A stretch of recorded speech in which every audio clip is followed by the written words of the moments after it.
Hello everyone, welcome to my YouTube channel. मैं रुपेश और आज हम पढ़ेंगे इलेक्ट्रिक फ्लक्स के बारे में। तो इलेक्ट्रिक फ्लक्स क्या होता है? किसी भी सरफेस के थ्रू जो इलेक्ट्रिक फ्लक्स होता है वो होता है number of electric field lines जो उसके परपेंडिकुलर जाता है, उसी को हम क्या कहते हैं? इलेक्ट्रिक फ्लक्स करते हैं। तो इसका डेफिनेशन देखते हैं हम लोग। Electric flux through an area is the total number of electric field lines passing perpendicular through this area। मतलब क्या कोई कहीं एरिया है, कोई सरफेस मान लीजिए यहाँ इलेक्ट्रिक फील्ड है और हमको इस एरिया के थ्रू देखना है, इस सरफेस के थ्रू इलेक्ट्रिक फ्लक्स कितना होगा। तो हम क्या करेंगे? इस एरिया इस सरफेस को ले जाएंगे और देखेंगे इलेक्ट्रिक फील्ड लाइन कितना इससे क्रॉस कर रहा है, और वो भी परपेंडिकुलर या नॉर्मली। तो जितना नॉर्मली या परपेंडिकुलर इस एरिया के नॉर्मल डायरेक्शन में, इसके नॉर्मल डायरेक्शन में जितना इलेक्ट्रिक फील्ड लाइन पास करेगा उसी को हम क्या कहते हैं? इलेक्ट्रिक फ्लक्स कहते हैं।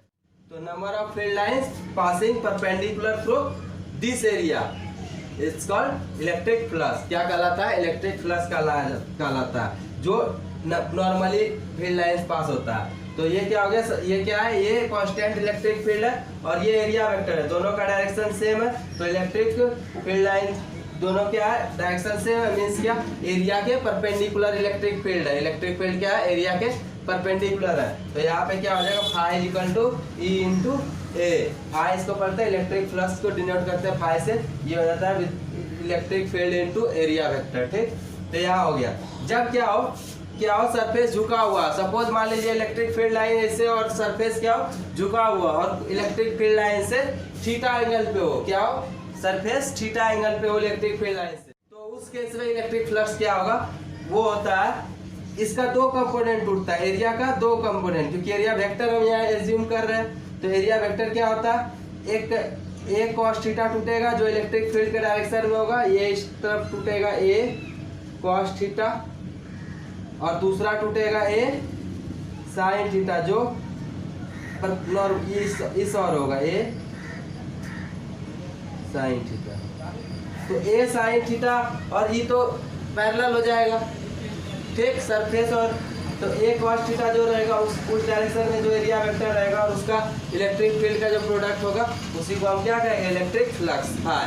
तो यहाँ हो जाएगा ये cos थीटा, ये cos थीटा इसका क्या होगा? कंपोनेंट टूटेगा। ठीक, तो इसी को हम क्या लिख सकते हैं?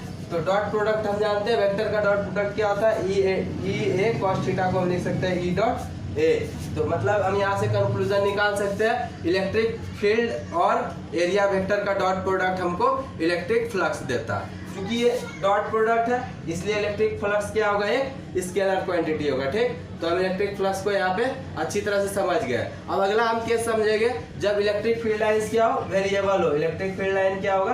वेरिएबल होगा। ठीक, अलग अलग जगह पे अलग अलग होगा। यहाँ तो कांस्टेंट इलेक्ट्रिक फील्ड था तो उसके लिए इलेक्ट्रिक फ्लक्स इस प्रकार डिफाइन होगा। अब हम देखेंगे इलेक्ट्रिक फील्ड क्या हो? वेरिएबल हो। देखेंगे जब इलेक्ट्रिक फील्ड क्या हो? मेरा वेरिएबल हो, तो उस केस में क्या होगा? इलेक्ट्रिक फ्लक्स किसी सरफेस या एरिया के थ्रू क्या होगा? जब इलेक्ट्रिक फील्ड वेरिएबल होगा तो उस केस में क्या करेंगे? हम एक एलिमेंट्री एरिया लेंगे। क्या करेंगे? एक छोटा सा एरिया लेंगे और उसके थ्रू इलेक्ट्रिक फ्लक्स देखेंगे, और फिर क्या करेंगे? हम उसको इंटीग्रेशन करके पूरा इलेक्ट्रिक फ्लक्स को प्राप्त करेंगे। तो देखते हैं हम कैसे करते हैं। ठीक, तो एक छोटा एलिमेंट्री एरिया लिए डी एक छोटा एलिमेंट्री एरिया लिए और उसको क्या किए? जो फाई होता है डी फाई जो होगा इलेक्ट्रिक फ्लक्स वो होगा ई डॉट डी ए। मतलब हम एक छोटा एलिमेंट्री एरिया के थ्रू जो फ्लक्स होगा डी फाई वो क्या होगा? ई डॉट डी ए। अब हमको ये पूरा फ्लक्स निकालना है सर पूरे एरिया के थ्रू, तो क्या करेंगे? इसको इंटीग्रेशन करेंगे इसका।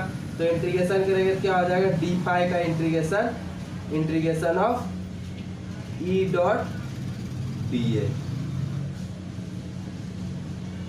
डी फाई का इंटीग्रेशन होगा वो क्या आ जाएगा? फाई, और ये integration of E dot D ए।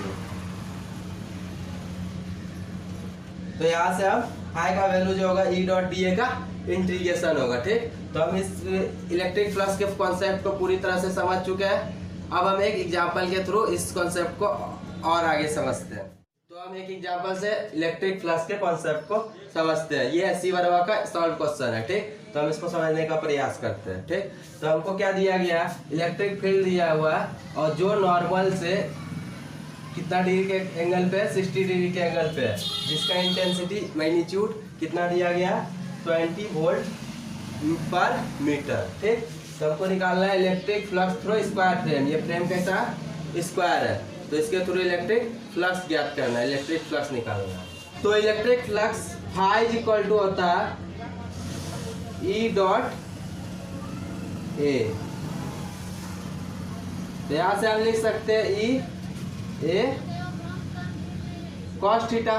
ठीक, तो थीटा का वैल्यू क्या आया, 60 डिग्री है। ठीक, थीटा का वैल्यू 60 डिग्री है, क्योंकि नॉर्मल और इलेक्ट्रिक फील्ड के बीच जो एंगल है वो 60 डिग्री है। तो यहाँ से आप लिख सकते हैं इलेक्ट्रिक फील्ड इंटेंसिटी दिया हुआ 20 वोल्ट पर मीटर, और एरिया मेरा क्या होगा 10 सेंटीमीटर इंटू 10 सेंटीमीटर, और सेंटीमीटर स्क्वायर में वो आएगा, उसको मीटर स्क्वायर में बदलने के लिए हमको 10 का पावर -4 मतलब मीन्स क्या होगा, इसको हम करेंगे 10/100, ये मीटर में बदला, फिर इसको 10/100, ये फिर मीटर में बदला, ये हो जाएगा मीटर स्क्वायर। ठीक, ये एरिया हो गया मेरा, और cos 60 का जो वैल्यू होता है वो 1/2 होता है। तो यहाँ से हम लिख सकते हैं 110 गया, फिर ये हो जाएगा 2 से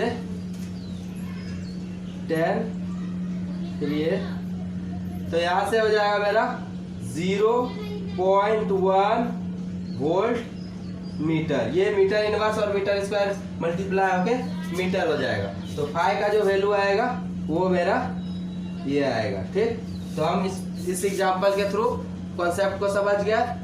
मेरे आगे आने वाले वीडियो को देखने के लिए मेरे चैनल को लाइक करें, सब्सक्राइब करें और शेयर करें।